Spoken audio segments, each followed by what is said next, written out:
all of them? There's like 60 stores in here. This is insane. There's no way. You guys are crazy. Good evening, ladies and gentlemen. Good evening. I'm Oliver Vanovskis, and this is The Other News.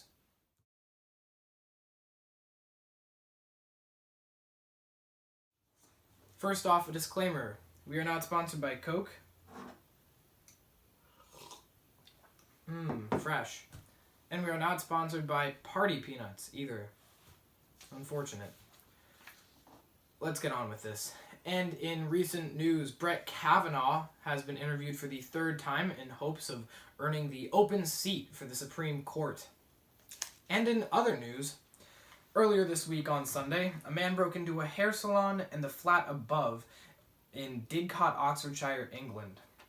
The man prepared himself a small meal of pie and chips, which translated from English to American would be pie and fries. French fries, that is.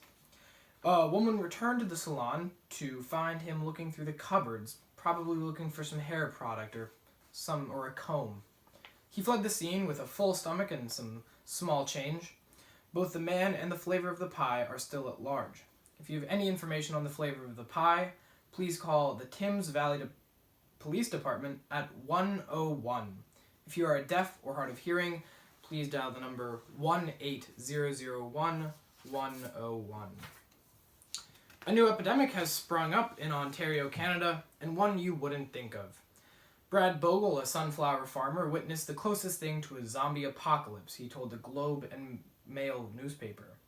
For just $7.50 per person, you'd be allowed into the farm to walk around, enjoy the beautiful flowers, and take as many pictures as you wanted.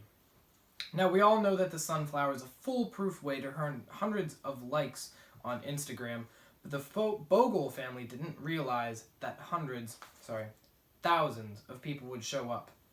So many that police had to come for crowd control. An estimated 7,000 cars were there in one afternoon, and about 95,000 people had visited the farm's website during the week to figure out how to get directions to their next photo shoot location.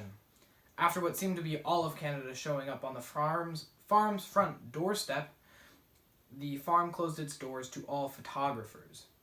Thankfully, the farm is still selling their birdseed and other products, but no pictures with the sunflowers. Okay? We see enough of them already. I don't want you shoving them down our throats again. It gets annoying. But it is a lovely flower, I'll admit. And next, an op-ed story. Opinion and editorial, ladies and gentlemen. The Party Peanuts.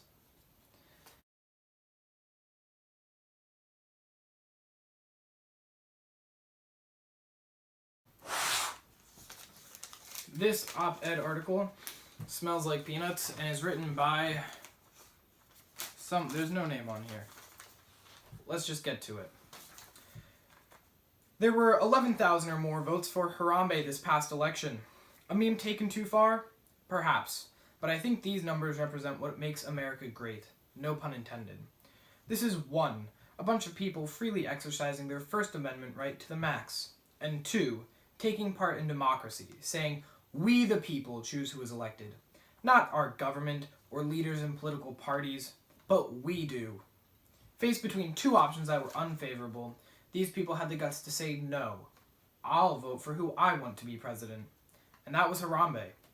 Yes, they have someone who is not Harambe as president, now who they must follow. But silly as it seems, voting for Harambe says more that people do care about the political state of the nation than that they don't.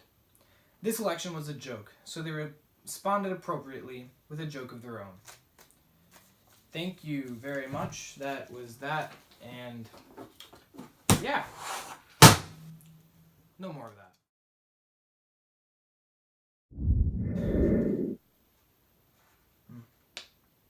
Next, you all remember the 12th episode of the 2nd season of the Emmy award-winning show The Office. The episode is titled The Injury, in which one of the main characters, Michael Scott, burns his foot on a George Foreman grill. It was a very humorous episode, And although no one was seriously hurt in that episode... Wait, no, that's not true at all. But that's not the point. Either way, in this recent event involving a George Foreman grill, a house catches on fire. Last week, the Niceville Fire Department and Police Department got a call for a house fire. The firefighters arrived at the house around 5:30 p.m. The smoke from inside was clearly visible, and the next thing they saw was a naked man open the front door, say, "I'm sorry," and then close the door. Shortly after that happened, the police department arrived. The man came to the door again, opened the door, and walked back into the house. There was no indication of whether he was clothed, but one can only hope he had some brains to do so. But seeing how the fire started, we have room to believe that he wasn't clothed. Well, not because of something he did, but he's just an idiot. When questioned, the man admitted to drinking 2 liters of vodka and smoking the devil's lettuce, marijuana, starting around 9 a.m. that day. Bad choices already. To cure his symptoms of the munchies, he decided to bake cookies. And yes, this is where the George Foreman grill comes in. The man tried to bake cookies while both high and drunk on a George Foreman grill. And when the cookies in the grill caught fire, he put dry towels on top of the grill. George would not approve. Thankfully, the man is A-okay, and he had no life-threatening injuries. If there's anything you take away from this story, kids, it's to not drink and it's not to do drugs. It'll lead you to make some very foolish decisions, like smoking weed on Joe Rogan's podcast. And then your stock will drop 11%.